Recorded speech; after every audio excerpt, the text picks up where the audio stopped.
Hey, what's up, everybody? Welcome back to News Dose. And first off, I want to go and wish everybody a Merry Christmas. I hope each and every one of you will have an absolutely wonderful time over the next few days. Make sure to be safe out there. But Merry Christmas. Now, as for the channel itself, this week will likely play out a little bit different than usual. Now, I'm going to try to get out as much content as I possibly can. It really just all kind of depends on how everything plays out. But the good news here is that we do have plenty of stuff to talk about today. This includes some rather impressive Xbox news, and I mean, really for that matter, some impressive news for Sony as well. And then also Sega, they revealed some very interesting plans that they have ahead of them. So, you know what?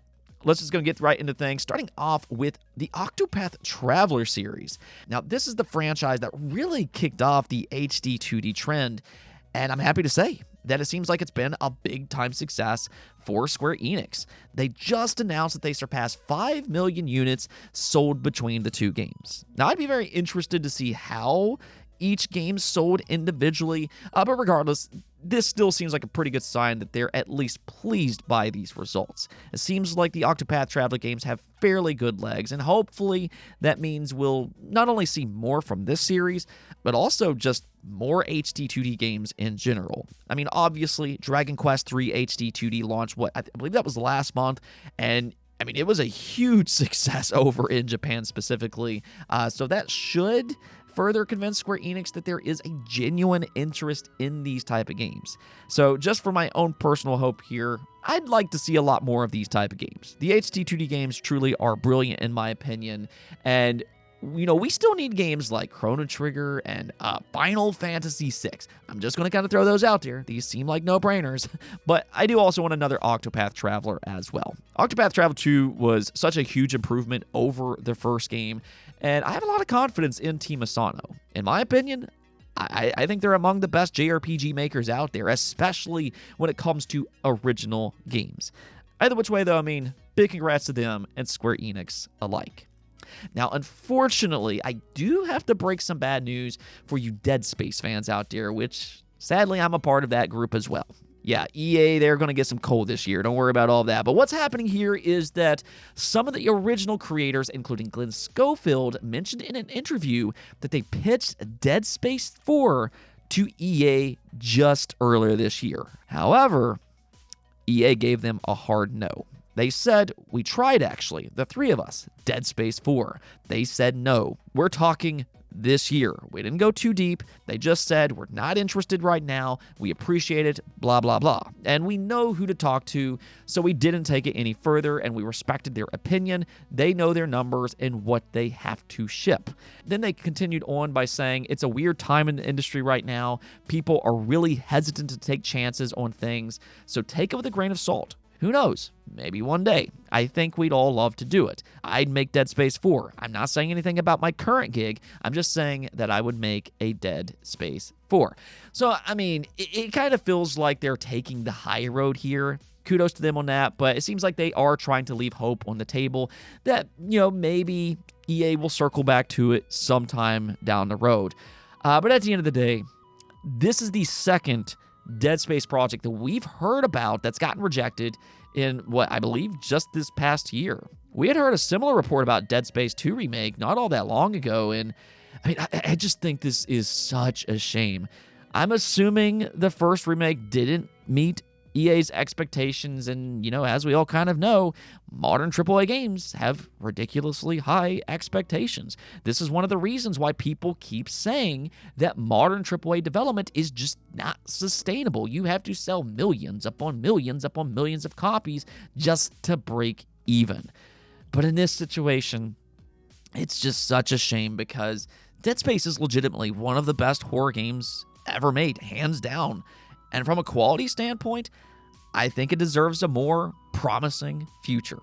If EA's not going to do it, hey, sell it to somebody else and let them do it, because this franchise is too good to just rot away in their back catalog. I know they're not going to do that, but, you know, it is what it is. Now, speaking of sales expectations, though, Xbox seems to be living the good life this holiday. If you look at the past 3 months, they've had some big releases, including Call of Duty Black Ops 6, they had Stalker 2, and most recently, Indiana Jones and The Great Circle. I mean, if you haven't already played that game, it really is such a great game, and in my opinion, just one of the best games for this year. In fact, I actually posted a top 10 games of 2024 list just yesterday.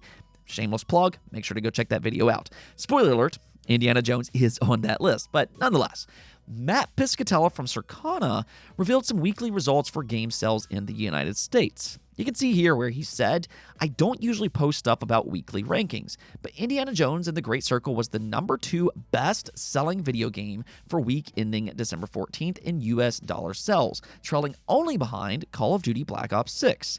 Astro went from number 11 the week prior to 7th for the week, same week as the Game Awards, where, of course, Astro deservedly won the Game of the Year. This news goes hand in hand. Now, we haven't seen the entire monthly results just yet, but the first thing that really stands out about these results is that Microsoft owns both the number 1 and the number 2 best-selling games for the week. And even more so is that both of these games are actually a part of Xbox Game Pass. I mean, we always hear about how Xbox Game Pass destroys games and their sales numbers. Yet here we are, and we have both of these games, and it kind of sounds like they've been doing fairly okay. I mean, Call of Duty has continued to do Call of Duty things, and it was actually even tracking ahead of Modern Warfare 3's launch from last year.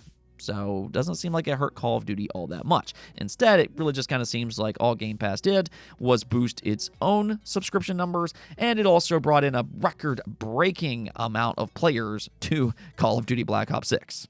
So they've done good work over there. And we also know that Stalker 2 had a very successful launch, despite it being a part of Game Pass. It sold more than 1 million units within just its first 2 days of its release. And now we're at the very least hearing that Indiana Jones has had a somewhat solid launch. Now, there are some important things to note here, though. This is dollar sales and not necessarily total units sold. Indiana Jones did have that more premium early access period, so that's going to play a part into this. But, money's money to Microsoft at the end of the day. That's exactly why they do that early access in the first place. But the other thing is that I still think that we kind of need to see how this game does over time, because it's honestly pretty typical for new AAA games to top the list during their first week. I don't think people should just automatically assume that this means that it was a big-time success. The truth is that we still need more information. But at the very least, it's nice to hear that it launched at the number 2 spot. Again, this is a good game, and I'd like for it to get more recognition. However, the fact that Microsoft owns both the number 1 and the number 2 games for the week, I think this says a lot about their portfolio this holiday. 7 years ago, I don't really think anybody would have imagined this. Back then, they had, 5 or 6 studios, and now they have, close to 30. So this is a stark contrast compared to what Xbox used to be. Now, as for Sony, though, I also want to go and congratulate Astro. It looks like it got a big boost from winning Game of the Year. And, what we're really seeing here is that Astro seems to have good legs underneath it. It has continuously charted since its release. And I've mentioned this a few times already, but it's been pointed out that 3D platformers tend to be slow burners. In other words, they're basically evergreen titles that sells well over a period of time rather than just all up front. And right now, it's tracking slightly ahead of games like Sonic Frontiers and Ratchet & Clank Rift Apart. So there's a very real chance that Astro will eventually reach 5 million units sold, which, that's crazy impressive for a non-Nintendo 3D platformer. So I hope that this can be a message to Sony that we do want these type of games. They've gone all in on live service and third-person AAA blockbusters. It seems like that's mostly what they do. But I feel like Astro is really proving that there's absolutely a place for these type of games as well. I mean, for that matter, Xbox, come on. You all need to pay attention to this as well. They have a multitude of beloved 3D platformers, including Banjo-Kazooie. It is absolutely ridiculous that they've done just so little with this franchise since acquiring Rare way back in the day. And the thing is now that they have this more multi-platform approach, this IP, Banjo-Kazooie, is just sitting there begging for a comeback, begging for a revival. They could easily make a new Banjo-Kazooie and put it on the Switch too, where it would sell like hotcakes. So come on, wake up, man up, and make Banjo-Kazooie, Xbox. Whatever the case, though, I'm a little bit off topic, get a little heated when it comes to that type of stuff, but big congrats to Sony on their success with Astrobot. Super well deserved, and I'll just kind of leave it at that. Now, one last thing before we go, because Sega is seemingly throwing their hat in the game subscription service ring. Yeah, this was posted up on BBC, and you can read here, it says, Sega's president, Shuji Itsumi, told the BBC subscription products were very interesting, and his firm was evaluating some opportunities. They said, we're thinking something and discussing something we cannot disclose right now. So, yeah, this is a very vague statement, to say the least, but I'm honestly not all that surprised by this news. I believe it was earlier this month when they delisted a ton of their retro games, and there was never really a good explanation as to why they did that. So a lot of fans were already speculating that maybe it was because they were going to launch their own Nintendo Switch Online type of subscription service. And I think that makes a lot of sense. Obviously, Sega has a rich back catalog of games, and this is one way to take advantage of those. Now, will this new subscription service also include newer games? And that's where things could get really interesting. Honestly, Sega was probably the best publisher for 2024 with games like ReFantazio, Unicorn Overlord, Persona 3 Reload, and Like a Dragon Infinite Wealth. And even when you look at their future, they have a lot more games planned, including a lot of dormant IP that are set to return. So they would probably be one of the few publishers that I think could actually find success with a subscription-based model just because of their combination of a deep catalog plus a bright future for future projects as well. So I don't know.